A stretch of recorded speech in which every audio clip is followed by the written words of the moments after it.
The Rio Plus 20 UN conference, and that's where world leaders would come together, and representatives of those world leaders would come together and they would speak about creating a sustainable future for the many generations to come.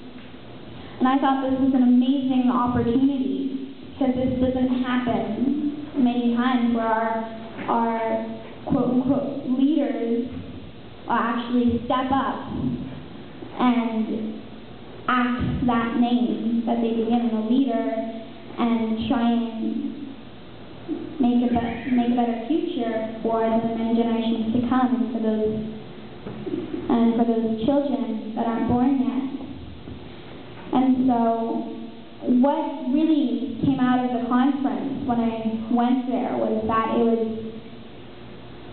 the result of that conference was promoting a carbon credit program called REDS.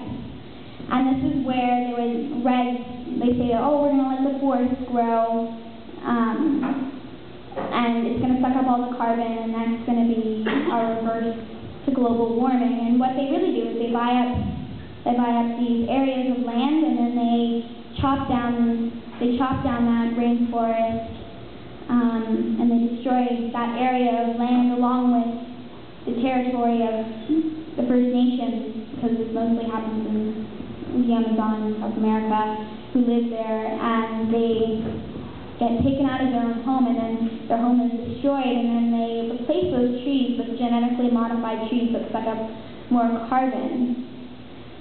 So that was the result of this huge public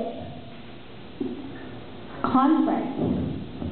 And what that showed me was that we can't keep waiting for the government and for the authorities and for these leaders to make the steps toward a sustainable future. We have to be the people. We have to be the ones that are willing to step up and make a change, because those leaders and those authorities won't do that. They'll come up with game plans that will start in the next 50 years, and then they'll finally make a teeny tiny impact in the next 200 years. We have to be the ones to make that change now. Because the corporations and the companies that are drilling holes in our Mother Earth and destroying her and putting super tankers in the ocean and destroying mountains, rivers, our important and sacred land. They won't be here forever, and they'll one day have to hand down that land to the many generations to come, to the many generations of humans, of animals to come. And the question is, what will they give us? What will they give our people? What will they give those animals?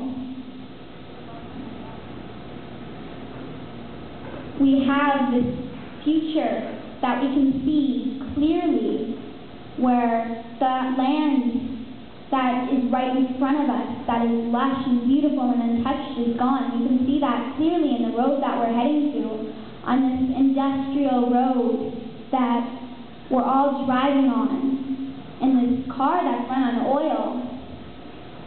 And we keep seeing signs that are telling us to turn around, that are telling us to stop, and that are indicating that this is the wrong way, this is the wrong path, but we just keep on driving, and eventually we're going to hit this cliff, and then we're going to fall, and there's no turning back once we fall. But the thing is, we're still driving, and there is hope because we can turn around. So this is Shallow Water.